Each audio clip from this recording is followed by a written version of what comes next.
다이어트를 할 때 꼭 챙겨야 하는 것, 바로 식단 조절이죠. 특히 음식의 칼로리를 철저히 계산해서 섭취하기도 하는데요. 그런데 칼로리가 높다고 해서 다 살이 찌는 게 아니라고 합니다. 오늘 건강 돋보기 시간에는 올바른 칼로리 소모에 대해서 알아보겠습니다. 한림대학교 성심병원 가정의학과 박경희 교수와 함께합니다. 어서 오세요. 네, 안녕하세요. 다이어트 할 때 특히 칼로리 신경을 많이 쓰라고 하잖아요. 네. 다이어트와 칼로리는 어떤 관계가 있나요? 네, 칼로리라고 그러면 이제 쉽게 열량이라고 하는데요. 예. 우리가 음식을 섭취하면 그 음식을 섭취함으로 인해서 몸에 들어오게 되는 에너지를 얘기를 합니다. 그래서 이런 우리 몸이 생명을 유지하는 데 아주 중요한 연료인 셈인데요. 음식을 섭취함으로 인해서 우리 몸에는 에너지가 들어오는 셈이고 이 에너지는 다 쌓이는 게 아니라 결국 여러 방법을 통해서 이게 다 대사 과정을 거치고 소비가 되게 됩니다. 예. 뭐 우리가 음식을 먹고 난 다음에 영양소가 소화가 되고 또 대사되는 과정에서도 사용이 될 수 있고요. 이제 기초대사량이라 그래서 움직이진 않는데 심장이 뛴다거나 근육이 자세를 유지를 한다거나 호흡을 한다거나 하는 등 이제 이런 생명을 유지하는 데 아주 중요하게도 사용이 됩니다. 그것 말고 이제 가장 많이 쓰이는 에너지는 운동이나 활동을 통해서 우리가 에너지를 소비를 하게 됩니다. 대개는 우리가 음식을 섭취함으로 인해서 얻는 에너지와 운동이나 활동을 통해서 소비되는 에너지가 균형을 이뤄서 체중이 유지가 되는 경향이 있는데요. 이런 균형이 깨지게 되면 들어오는 것은 많이 들어오는데 나가는 것이 적다 보니까 결국은 이게 지방의 형태로 저장이 돼서 비만이 생기게 되는 겁니다. 대개 탄수화물과 단백질은 1g당 4칼로리, 지방은 1g당 9칼로리의 열량을 가지고 있습니다. 그래서 지방이 단위 질량당 열량이 높기 때문에 대개 이제 지방을 많이 먹으면 살이 찐다는 것이 결국 열량이 높아서 그런 얘기를 하는 거죠. 저희 보통 다이어트 할 때 열량 낮은 것들을 많이 챙겨서 먹는데 네. 열량이 그런데 높다고 해서 다 살이 찌는 건 아니다라고 하더라고요. 네, 대개는 뭐 열량이 높은 음식이 몸에 들어가면 이제 많이 쌓일 가능성이 높아지죠. 많이 들어가면은 결국 덜 쓰이고 이제 남는 것들이 다 쌓이게 되는데 이제 반드시 그런 것은 아니라는 게 특히 열량이 높은 음식을 많이 먹고 전혀 운동을 하지 않는다면 남는 에너지가 많아질 수밖에 없습니다. 살이 찔 수밖에 없는데 에너지 소비가 많은 분들이 있죠. 활동도 많이 하고 운동을 아주 심하게 많이 한다거나 이제 에너지 소비가 많은 경우에는 그에 맞게 열량 섭취도 같이 많아져야 하는 것이기 때문에 그 공식이 바로 성립이 되는 것은 아닙니다. 우선 먹는 양도 매우 중요하지만 해당 음식의 열량을 구성하는 각 영양소가 뭔지도 상당히 중요한데요. 예를 들어 콜라 한 캔과 바나나 하나는 두 개 다 한 100칼로리 정도 되거든요. 근데 콜라 같은 경우는 거의 단순당 위주로 구성이 돼 있고 바나나 같은 경우는 탄수화물이라던가 비타민, 무기질, 또 섬유소 이런 것들이 많이 함유되어 있어서 사실 영양 면에서는 칼로리가 같지만 전혀 비교가 되지 않습니다. 또 한 가지 중요한 것은 이제 에너지 밀도를 생각해야 한다는 건데요.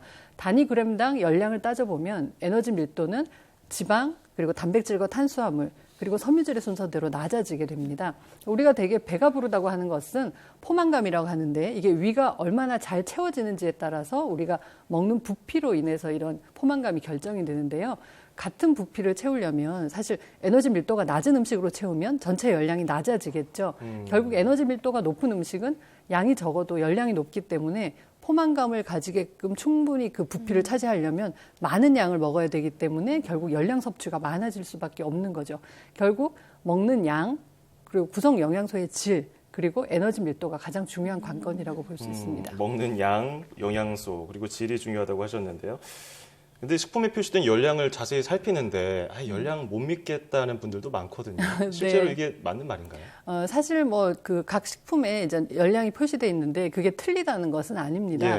특히 뭐 다 이미 가공이 돼서 나온 과자라던가 음료수 같은 경우는 사실 거기에 들어있는 것을 우리가 그대로 먹기 때문에 별 차이는 없게 되죠. 그 표시에 들어있는 것이 거의 대부분인데 그렇지만 이제 조리를 해야 되는 음식들, 어묵이나 두부나 이런 식재료 같은 것들은 결국 우리가 그냥 먹지 않고 조리를 하는 경우가 많거든요. 그러면 식재료 자체는 열량이 높지 않은데 조리하는 방식에 따라서 열량이 아주 천차만별이 되는 경우가 많습니다. 감자의 경우를 예로 들더라도 우리가 쪄서 먹는 수도 있고 튀겨서 먹는 수도 있고 감자전, 감자조림, 감자칩 여러 방법으로 먹게 되는데 다 열량과 영양 성분이 다 달라집니다. 그래요? 예, 그래서 같은 열량의 또 탄수화물이라고 해도 설탕 같은 것들, 단순 당질이라고 하는데 혈당을 빨리 올리고 또 이것을 떨어뜨리기 위해서 분비되는 인슐린으로 인해서 혈당이 또 비교적 빨리 떨어지거든요.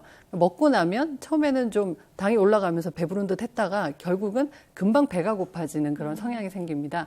반면에 이제 도정을 덜 했던 잡곡류나 통곡식 같은 경우는 혈당을 더디 더디게 올리고 포만감이 오래 가는 경향이 있죠. 그렇기 때문에 열량만의 문제로 생각할 게 아니라 우리가 어떤 성분을 먹고 있는지도 상당히 중요해서 항상 염두에 두실 필요가 있습니다. 지금 이맘때 정말 다이어트 준비하는 분들이 이제 늘어나지 않습니까? 옷이 얇아지니까 이제 숨겨놨던 살들이 자꾸 드러나게 되는데 다이어트에 도움이 되는 음식이 있다면 어떤 것들이 있을까요? 네, 대개는 이제 뭘 먹으면 뭐가 좋아질까 이제 이런 말씀들을 많이 하시는데 뭐 먹는다고 해서 살이 그냥 쭉쭉 빠지는 음식은 없습니다. 특히 비만 같은 경우나 체중 조절은 먹는 열량이 중요하기 때문에 이제 좀 적게 먹는 게 중요하긴 한데요. 어떤 음식이든 영양소 균형을 맞춰서 잘 먹는다면 사실 큰 문제는 없습니다. 우리가 이제 채소가 몸에 좋다는 얘기를 많이 하게 되는데요. 체중 조절에도 채소는 아주 좋은 역할을 할 수 있습니다.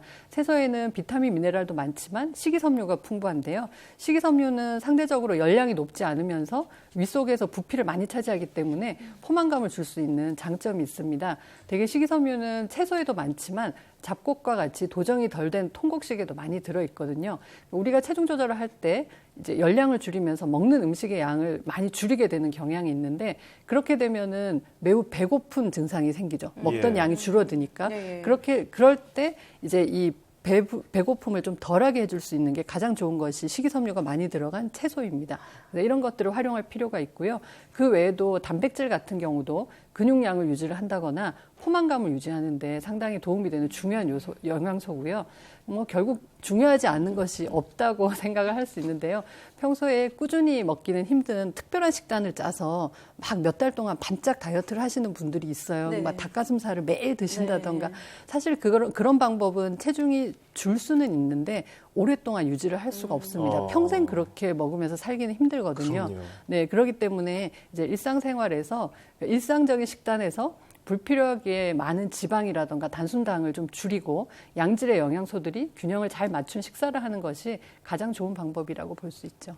근데 멋져 보이고 건강하려고 다이어트를 하는 건데 그냥 막 했다가는 건강을 잃을 수 있게 되지 않겠습니까? 네, 그렇기 때문에 그럼요. 좀 올바른 다이어트 방법도 알아볼 필요가 있을 것 같아요. 네, 사실 결심도 많이 하고 실패도 많이 하는 것이 다이어트인데요. 그렇죠. 그 이유가 이제 아까 멋져 보인다는 말씀을 하셨는데 사실은 비만은 질병이라서 우리가 치료를 해야 되고 당뇨병, 고혈압이 없어지지 않고 계속 유지를 하면서 건강을 유지하는 것처럼 체중 관리도 평생을 할 수 있는 방법을 선택을 해야 됩니다. 대개는 단기간에 끝내려고 하는 과욕 그게 가장 잘못된 방법이고요.